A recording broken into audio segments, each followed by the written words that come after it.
Hey, it's Barça here, and today's video I'm going to be talking about Neymar. No, not that Neymar, this Neymar. The last couple of years, Neymar has become a controversial player who is one of the best in the world one day, but someone who is injured and unhealthy the other day.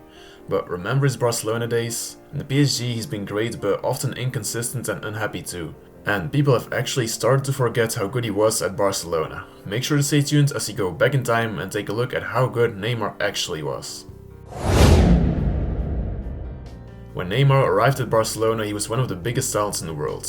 At Brazilian club Santos, he had made a name for himself, and a lot of European clubs were interested in him.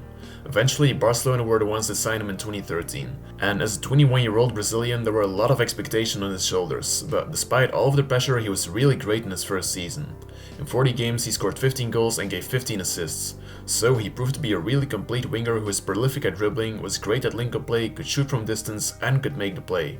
And for Brazil, he was the big star at the 2014 World Cup. And if it wasn't for the injury that he suffered in the quarterfinals against Colombia, who knows where Brazil might have ended up in the tournament. So in 2014 he had become one of the most popular players in the world who was all about the joga bonito, the beautiful game. Fancy dribbling, playmaking and enjoying football. That's what people thought about when someone dropped Neymar's name. And the best had yet to come. In the 2014-2015 season he was part of the deadliest attacking trio that football has ever seen. MSN. Messi, Suarez and Neymar of course. In 51 games that season he scored 39 goals and gave 10 assists, which is more than just great. Those were the goal numbers of a striker, and he was primarily the one who created the chances from that left side. At this point he had improved at almost all aspects of his game too, especially finishing. He was like the equivalent of what you would get today if Dembélé got the finishing of Lewandowski. And if it wasn't for Messi and Ronaldo, who are both in their absolute prime, he would easily be the best player in the world.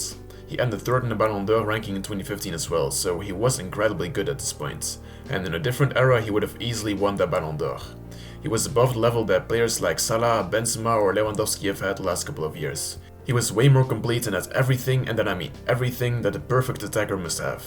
And it wasn't over, of course. In the 2015-2016 season, in 49 games he scored 31 goals and gave 25 assists. So that's 56 goal contributions in 49 games. He was just becoming better and better. He was a great goal scorer as well as the one who could make the play, and his stats proved so. So Neymar was easily the most complete human footballer on this planet. There was nothing he wasn't able of doing, and when Messi was injured, Barcelona didn't even feel it because they had Neymar who could take over that role, together with Luis Suarez who was in his absolute prime too. Remember the Clásico in November 2015 that Barcelona won 4-0 at the Bernabeu? Messi wasn't even in the starting lineup. Neymar just led Barcelona to a rampant victory over the Real Madrid of Ronaldo, Bale, Benzema, Modric, Kroos, Ramos, you name it. He was easily the best in the world apart from Messi and Ronaldo. And next season, surprise surprise, he kept showing it. In 45 games he scored 20 goals and delivered 26 assists. He just kept on proving that he was the most complete footballer on earth apart from Messi. And there was no player, not Griezmann, not Bale, not Hazard, who was really on this level, combining world-class finishing with world-class playmaking and world-class dribbling. And sometimes he was even Barcelona's best player. Remember the remontada against PSG? Of course you do.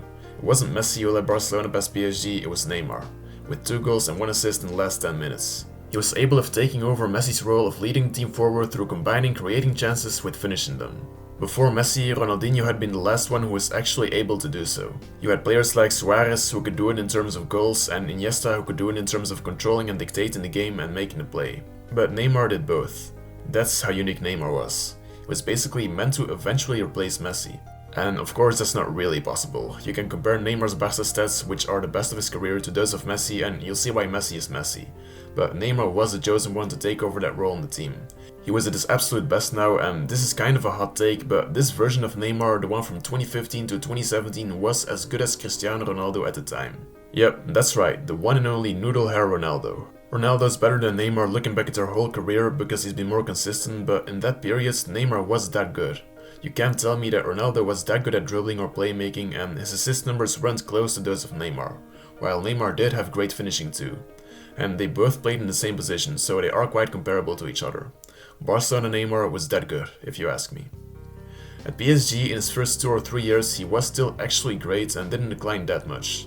The problem was just that he had more injury problems, so he wasn't able to make the difference that much. He played in the Ligue 1, so there were no Clásicos and less big games in general, and he wasn't that happy in Paris. He had left a lot of his friends behind in Barcelona, and the climate was quite rainy and grey compared to that of Barcelona. and Brazilians care about that. And the fact that he wasn't as happy as he was in Barcelona resulted in a change of attitude. He became known as a crybaby who didn't really care about the sport and someone with a big ego. And honestly, if you get kicked all game long, there is no shame in complaining about it. People shouldn't criticize players like him for that. But his ego had become bigger and he was less of a prolific Brazilian that was idolized by everyone than he was at Barcelona. That's the difference between Barcelona Neymar and PSG Neymar. PSG Neymar had the same qualities, but Barcelona Neymar was more fit, healthy, and was able to make the difference when it mattered most. And that's why Barcelona Neymar is the best Neymar there has ever been, and easily one of the best 15 or 20 players of all time. I think a lot of people don't rate him that highly anymore, but looking back at his Barcelona days, it's not unfair to give him that kind of credit. And it's a shame that he never actually stayed at Barcelona. I've got a whole video about what if he had stayed, by the way, and I'll put it in the link in the description down below. So that was it for today's video. Make sure to leave a like and subscribe if you enjoyed it, and feel free to share your own opinion on Neymar in the comments down below. Força Barça, and have a good day.